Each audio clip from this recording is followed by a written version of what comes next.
This is Edwin K. Morris, and you are about to embark on the next Pioneer Knowledge Services Because You Need to Know, a digital resource for you to listen to folks share their experience and knowledge around the field of knowledge management and nonprofit work.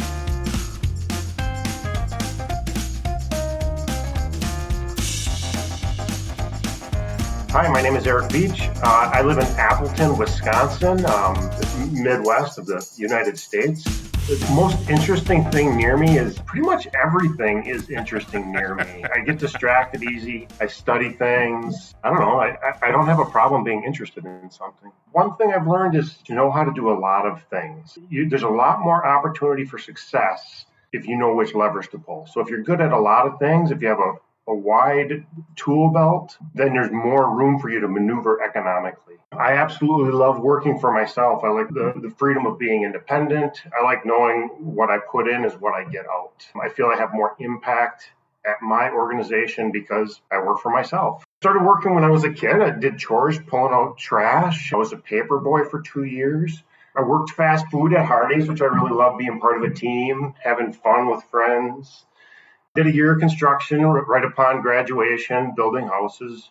Joined the Army. I was 18 as a diesel mechanic, Fort Benning, Korea, Fort Bragg. Came out of the active Army, joined the Wisconsin National Guard, served in the Wisconsin Guard for 17 years. So as long as I approach a project and I make the project 1 inch better, as long as I'm at any amount successful, I didn't make the situation worse, I created value. So from your introduction, it sounds like you had an introduction to work from a very young age. What was it about work that was the most inspiring for you? You know, I would see like my uncles and neighbors work, and I would see them grind nonstop for 8 hours, just animals. And just, how can they do that? I shoveled for 15 minutes, and now I'm retreating to my bedroom. Yeah. And our moms do that, and our grandmothers do that on Thanksgiving. The funny thing was, when I asked you about that, you never once said what most teenagers, I think, would say, for the money. You know, they want the scratch, but you did it because you want engagement. Right. As long as my hands and my body works, I'll never be poor. I don't need to have wealth or a lot of it. Well, we do need some of it. You need a little scratch. We do need some. Right. All right, so you talked about seeing some relatives doing things at a young age. Sure. And you specifically mentioned uncle and a grandfather with examples of critical knowledge. Can we talk about that? What is it about them that brought that to you, and why it was so important about the critical knowledge piece? So they showed me all the cheat codes in life, you know, how to set up a job site, how to do plumbing, how to switch out a generator, you know, how to install a door, how to do masonry. What was the question again? When we first talked, we talked about knowledge and your exposure to somebody giving you the idea of what critical knowledge was. And you mentioned your uncle and your grandfather as being those first examples for you of this transfer of really tacit knowledge, things that are just not easily absorbed or shared. Yeah. With those examples of seeing how you can transfer skill and expertise by just sharing some time like your uncle and your grandfather did.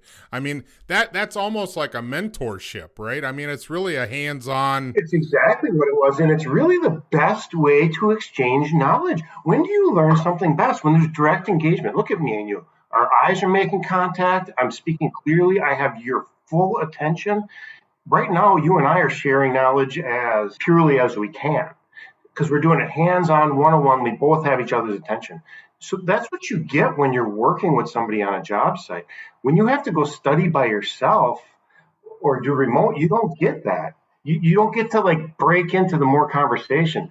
But doing it this way, you can also just go off on tangents as well, and it's harder to concentrate and focus. It gives and takes. It's good. It's good to have a curriculum. I think you and I first had our initial discussion about education versus mentor-based learning. the formal education doesn't really fit me well.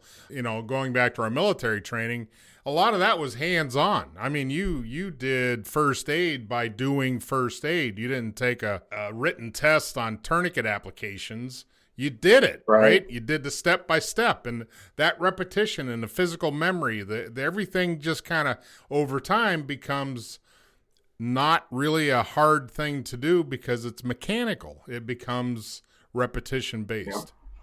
Yeah. Out of all this history and all this diversity that you have experienced in work life, and I use the word diversity because it sounds like, I think you originally said in your introduction, to be kind of generalist in a lot of different ways in order to be able to pick up things and make something work instead of having a narrow focus of either education or experience. It makes you more flexible, makes you more pliable, makes you more agile. Yeah. How does this translate in what you're doing now? And first, I want to plant the seed that BWise is what we're talking about. Right. It was a software system that Eric has put together in order to do what? What does it do, Eric? It does a lot. It does a lot. It has a ton of utility. I should say it has the potential. So I've built it. People have to use it. I need to inspire grandmas and grandpas to post classes, aunts and uncles and business owners. And there's a lot of benefits to doing it. It's a sales platform. BWise is basically a sales platform. Think of it like Craigslist. So instead of selling tires, you're selling a class on how to balance tires. Instead of selling a sewing machine, you're selling a sewing machine and you're saying, hey, if you have any issues, I could teach you the double stitch. It is an enterprise, kind of a free economy of different things. Yeah, the name of my company is Free Market Education. My users are independent contractors.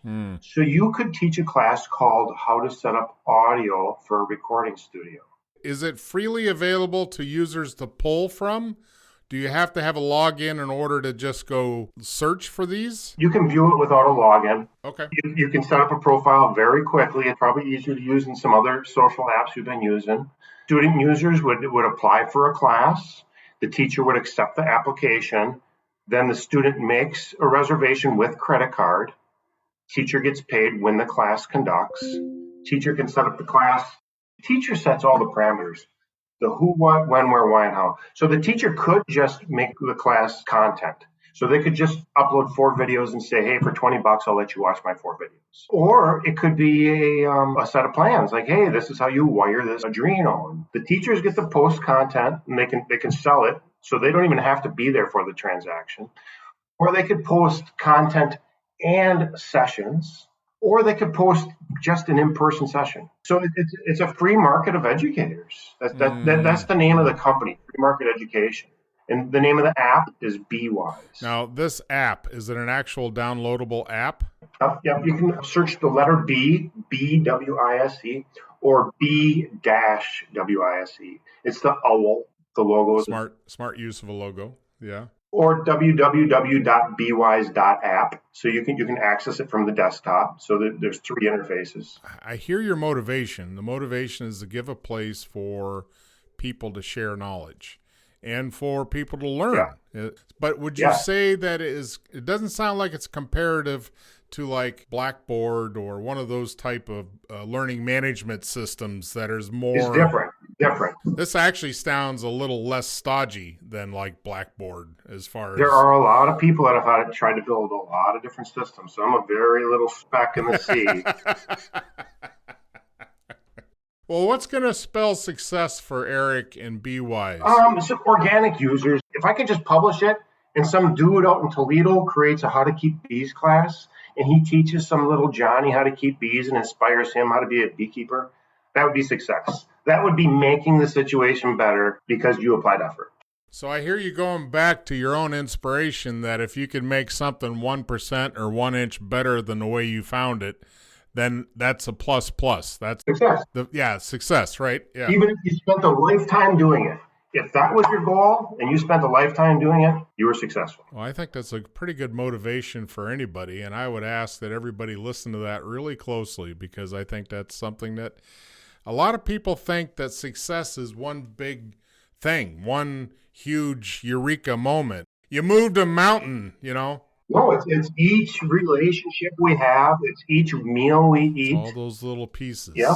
So one of the notes I had from our original talk was curated education business orientation. Okay. Which is probably a translation of something else you said. Curated education. I like that because, well, this is a self-service kind of thing, right? Yeah. So the teacher basically makes their own storefront on BWise, and they can sell whatever they want, whether it's bead making, basket weaving, thermodynamics, whatever that teacher is capable of having logical discussion to the point where people would pay him for his time. Versus the YouTube University or something you see on Facebook as right. Any words of advice for entrepreneurs? Because this sounds to me very ripe for entrepreneurs to at least try something, right? Because experimentation is where it's at. Yeah, have a lot of irons in the fire. Okay. Become good at a lot of little things that you can do in 1 to 10 days. So preparing a large meal would take 1 to 10 days. Painting a bathroom would take 1 to 10 days. Repairing car brakes would take 1 to 10 days. And then find ways to squeeze those in. You need to grow a small amount of money to have economic leverage. Like, hey, we should really now buy a snowplow. Hey, we should really now buy those DJ speakers. You have to save. You have to create a savings, both emotionally, friendships, relationships, knowledge. You have to create a savings to be able to extend your reach. Because if you don't have a stable family, if you don't have good relationships, if you haven't learned how to use Microsoft Office, you can't do complicated. So do you have this class on BWise, this economics class? I should. I should go lecture. I would love to go lecture every class. I'm really good at lecturing and complaining. I'm sure there's some universities waiting to call you right now.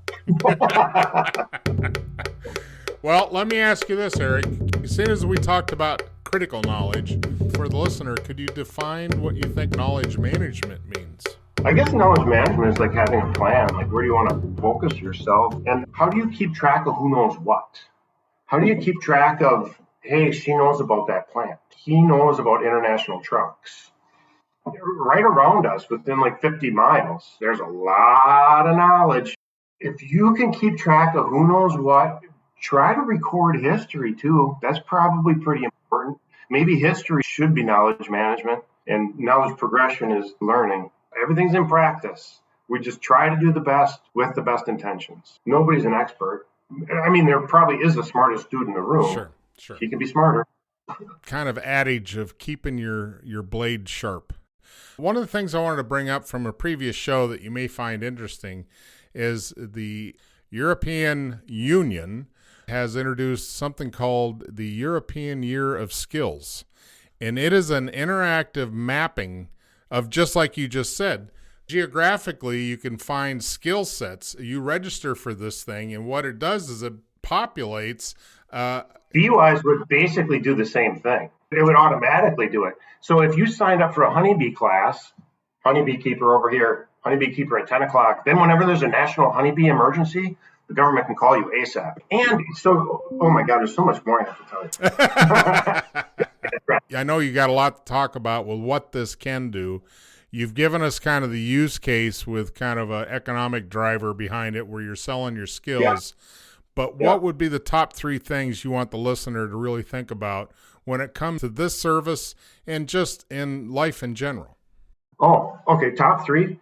Number 1, you're way more valuable than you give yourself credit for. So the big ask of BWise is, what is your self-worth? What can you teach? So know that. You need to know your strengths and your weaknesses. Number 2, have a plan of positive action. I'm going to try to flip a car. I'm going to try to make a sale. I'm going to try to thank that client. Number 3 is take care of each other. Once you give yourself to good, other things come naturally. Those are very positive and affirmative, and I appreciate your time and effort in everything you're doing, Eric. Thank you very much.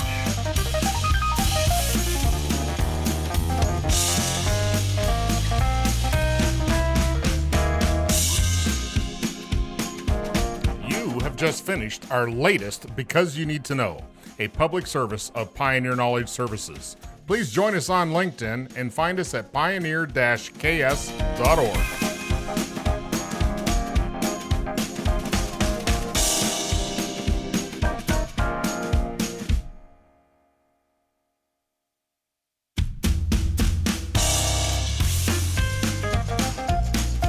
If your company or organization would like to help us continue this mission and sponsor one of our shows, email byntk@pioneer-ks.org.